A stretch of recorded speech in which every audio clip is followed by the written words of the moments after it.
dadka ku nool wadamada qaar ee dunida si dalkooda ay ugu dalxiisaan waxay ku qaadataa isdiyaarin taasoo ay macquul tahay inay qaadato sanado badan marka Soomaaliya joogto inaad dalxiista kuma jirto wax ka fog inaad go'aansato inaad gurigaaga jiha uga baxdo dhinacay doontaa noqotee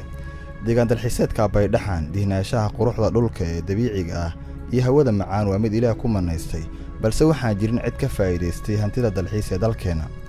Baydhaxan Muqdisho waxay uga beegan tahay dhinaca koonfureed qiyaas ahaan waxay caasimadda u jirtaa 17 kiiloomitir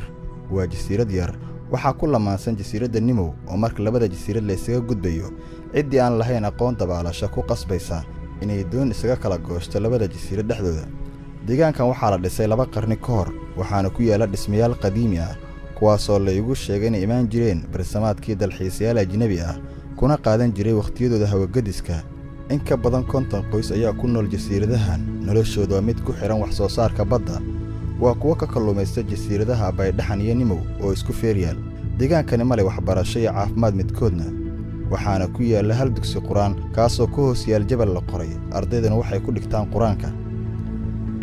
markii ugu horeyso meeshan waxay ahaa jirtay dugsi quraan lagu barto aniga hadda da'dan aan jiro yaraanteeda ilaa iyo hadda meeshan aan ku soo wax bartay marka waxay ahayd muddo adiga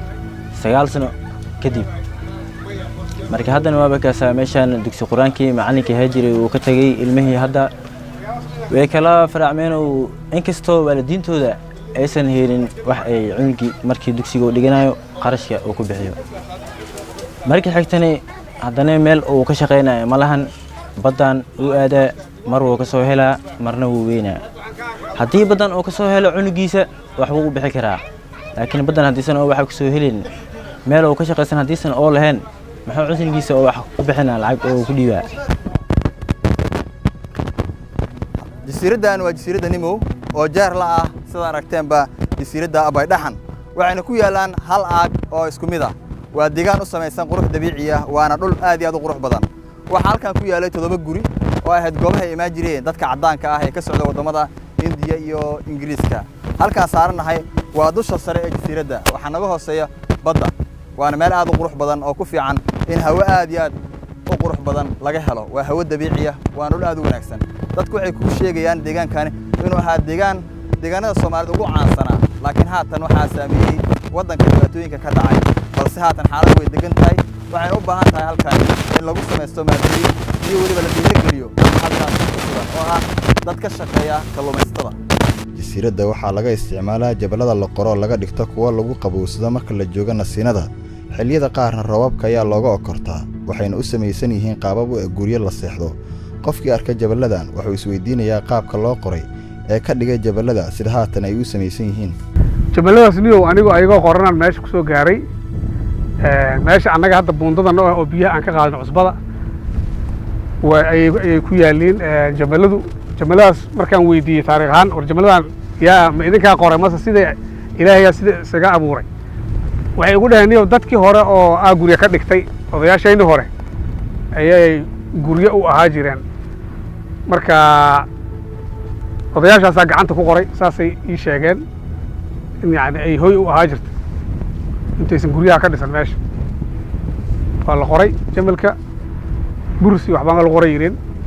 markaasaa la hoos galay oo saas looga dhigtay yani meel lagu noolaa karo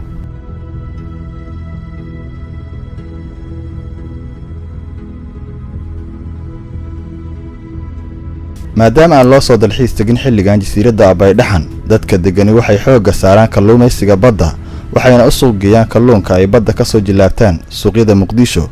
maadaama suuq weyn oo kalluunka lagu iibiyo Baydhaxan uusan ku oolin wallahi kalluumaysiga baddan ka shaqeysana fahamno macna baddan ka shaqeysana macna daambiri iyo malaha yumbi aan kalluumaysana waxay ku soo saaraan madiinana geysana madiina u gadana banda marka xilli waxa jirto oo macna oo shabaag lagu gaado iyo xilli oo waxa jirto fiilo lagu gaado marka hadda waxa lagu jiraa xilligii shabaagta marka malaha socdana waxa la daambiri alla jeedar yumbi banda baddan intaan ka xamaalana unuka inta aan joognay deegaankani deganaanta jawga iyo hirarka garaacaya jabalada waa dhawaqa kaliya ay maqlayaan dhagahaagu waxaana jira neecaaw aad u qabow oo ah ta loogu magac daray deegaankan Baydhaxan magaca wuxuu ugu baxay meesha marka hore waxaa deganay 3 oday oo meel jamala oo meesha ku yila guryo ku maalin jamalkaasay ku hooyo jireen badda ka kalluumaysan jireen marka dadka marka uu yimaado oo ama kalluun ka raasay ama ka qaadanayo oo meelaha xaafada deegaanka waqtigaas deganay ayaa qofku marka uu yimaado habeenkii wuxuu leeyahay ama galabtiyo kale markii la gaaro 10 saac xilliyeeda wixii ka dambeeyo waxa yimaado qabow saa'ida markaas waxa loo bixiyay abay dhaxan war xagee ka timid meesh dhaxanta badan ka imid abay dhaxan saas ugu baxda marka noloshan iyo dadku waxay ku tiirsan tahay badanaaba kulli waxay kalluumaysato waxay ka shaqeystaan badda wixii Ilaahay ka siiyay sagan nool yihiin waxay u iibgeeyaan magaalada ay u qaataan noloshooda waxay ku tiirsan tahay inta badan kulli 90% waa badda inta kale xoogaa wax beeraley oo meelaha fog xilliga roobka tobanka kale laakiin majority waa badda buundadan waa buundada deegaanka Abay Dhaxan waxa ku nool in ka badan 50 qoys haddii qof ay soo wajahdo xaalad nolol xumo ama caafimaadkiisa ay halis u galo dadka halkan jooga waxa lagu soo qaadaa dhabarka waxa lagu soo gudbaa buundadan waxayna halis ugu jiraan ay ku dhacaan halkan waayo buundadu waxay ka samaysan tahay alwaax gacan ku samaysa sida darteed dadka halkan ku nool waxay wajahayaan khatar ku saabsan buundadan oo ah meelaha ugu badan ay isaga gudbaan marka ay doonayaan inay gudaha u galaan deegaanka Abay Dhaxan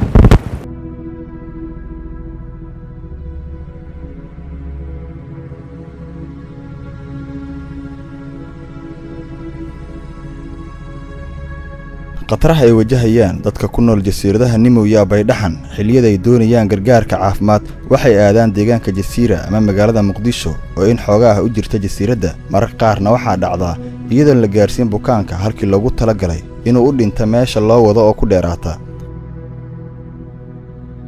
Abay Dhaxan hal masjid ayaa ku yaal kaasoo dhisan xilli aad u fog waqtiyada fasaxyada waxaa deegaankan dadaan badnayn ay u yimaadaan dalxiis wallahi meeshan dalxiiska waxa loo yimaadaa maalinta Khamiista iyo Jimcaha ay dadka badan ay yimaadeen ay fasax leeyihiin kadibna waa ka gudoomaan xaafadooda aadaan waxayna u yimaadaan badan jawigeeda iyo qabowgeeda iyo nadaafadeeda u yimaadaan marka ilaahay ku nolosha dawladda badan waa mid ku tiirsan kobcinta dalxiiska iyo ka faa'iideysashada dakhliga ka soo gala dalxiiska balse Soomaaliya sidaas ma aha waa wadan la dhul dalxiis oo waa sax balse indhaha dadka dunida ma arkaan wax ka badan in dhulkaasi yahay mid harisa Maxamed Ciise Koona goobjoog Muqdisho